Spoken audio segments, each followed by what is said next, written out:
भक्त पारायण विजय महाराज आर्दड संपूर्ण महाराष्ट्रामध्ये आणि महाराष्ट्राच्या बाहेरसुद्धा कथेच्या आणि कीर्तनाच्या माध्यमातून समाज प्रबोधनाचं काम करतो आहे. तुम्ही आलात हे मला ज्ञात आहे की पूर परिस्थितीच्या माध्यमातून तुम्ही इथे आलेले आहात.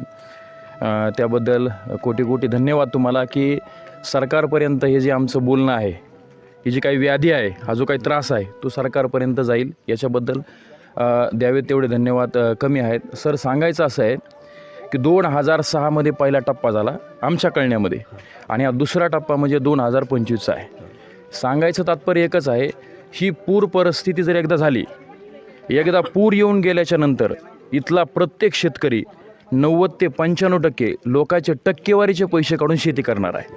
बरोबर आहे, पहिला टप्पा आहे. एकदा शेतकरी जर गळाला तर खाल्ला मजूर वर्गसुद्धा गळला जातो, म्हणजे साखळी आहे. एकदा शेतकरी खाली आला की मजुरापर्यंत माणसाला काय करावं कळत नाही. तुम्हाला सांगायचं तात्पर्य एकच आहे की घरामध्ये उशी घेऊन रडणारा शेतकरी अजून कोणाच्या ध्यानातच नाही. त्याचं रडणं, त्याची व्याधी, त्याचा त्रास तो फक्त कोणाला सांगेल? नवऱ्याला सांगेल आणि नवरा बायकोला सांगेल. ही जी काही व्याधी, हा जो काही त्रास आहे, हा जोपर्यंत सरकारच्या हृदयाला दगडासारखा लागत नाही तोपर्यंत मला नाही वाटत कोणी येऊन आपले कोणी जिव्हाळा करेल, कोणी कणवाळा करेल की कोणी याला मदत करेल. प्रत्येकाची अपेक्षा आहे 50,000 रुपये हेक्टरने आम्हाला पैसे द्यायला पाहिजेत, कोणाची 70ची अपेक्षा आहे, कोणाची लाखाची अपेक्षा आहे. येईल तो दिवस खरा, येईल ते खात्यावर पैसे ते खरे. पण याहीपेक्षा महत्त्वाचा स्तंभ असा आहे, गोदावरीच्या काठीला तुम्हाला सांगतो, आता सर्वे नंबर मला वाटतं 41-28 तर खाली इकडे सर्वे नंबर किती आहे? 26पर्यंत हा सगळा खाल्ला केळीचा पट्टा आहे, बरं का. मग त्या केळीच्या समवेत काही कापूस असेल, काही सोयाबीन असेल किंवा अन्य काही पिकं आहेत. याचं कसं आहे सर, हे जे पाणी आलं आहे ना, हे सगळ्यातल्या शेवटच्या टप्प्याला आलं आहे गोदावरीला.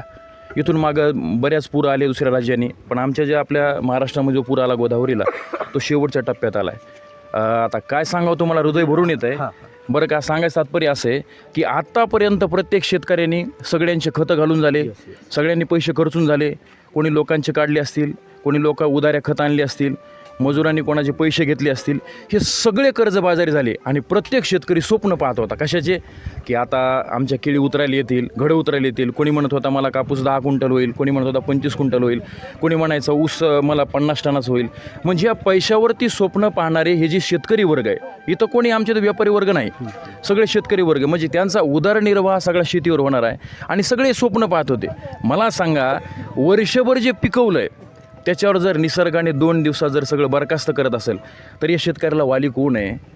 निवांत जर बसलं स्वतःच्या मनाला जर प्रश्न विचारत, असं वाटतं आपल्याला वाली कोणीच नाही. एखाद्या माणसाने जर शेतकऱ्याला कर्ज झालं की आत्महत्या केली की लगेच पेपरला बातमी येते, बरोबर आहे का नाही? टी व्हीवर बातमी येते किंवा आपण चॅनलला आपण बातमी देतो. पण हे काय होतं माहिती आहे का, हे बातम्या ज्यावेळेस जातात ना, त्यावेळेस सरकारला एकच आमचं सांगणं आहे, आम्ही सामान्य माणसं आहोत, एकच सांगणं आहे की जसं स्वतःच्या लेकराला विस्तवाचा खडा पोळाल्याच्या नंतर जशी आई कोणताही विचार न करता धावत जाऊन त्या लेकराकडे जाते, तसं हे शेतकरी सरकारचे लेकरच आहेत ना, बरोबर आहे का नाही? आणि माझं तर असं मत आहे, शेतकरी राजा आहे ना, तो आजही राजा आहे, उद्याही राजा आहे. कालही राजा होता, आजही राजा आहे आणि उद्याही राजा राहणार आहे. जगाच्या पाठीवर शेतकरी वर्गच असा आहे, कोणताही विचार न करता शेतीमध्ये पैसे पेरले जातात, बरोबर आहे. आणि मग शेतीमध्ये पेरले जातात, त्याच्यावर मग सरकारची काही आपत्ती असेल, नैसर्गिक काही आपत्ती असेल, अन्य काही आपत्ती असतील, या आपत्तीने बेचैन झालेला शेतकऱ्याकडं एकच मुद्दा लक्षात राहतो की आता मला जगण्यात मजा नाही, मला आत्महत्या केल्याशिवाय मजा नाही. कारण असं आहे ना, 2 दिवसात शेती बरखास्त झाली, कुठून द्यायचं कर्ज, कुठून द्यायचे लोकांचे पैसे?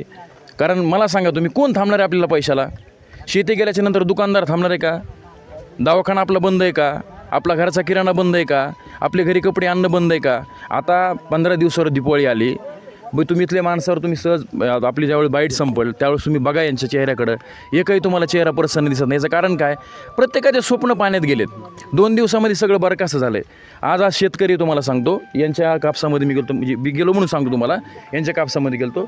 आमच्या गप्पा चालायच्या अगोदर की मला 25 क्विंटल कापूस झाला, मी माझ्या मुलाची फीस भरेल शाळेमध्ये, बरोबर आहे का नाही? नंतर दिवाळीला मी चांगली साडी घेईल माझ्या मुलीला, माझा मुलगा आहे त्याला मी चांगले ड्रेस घेईल. बरं का.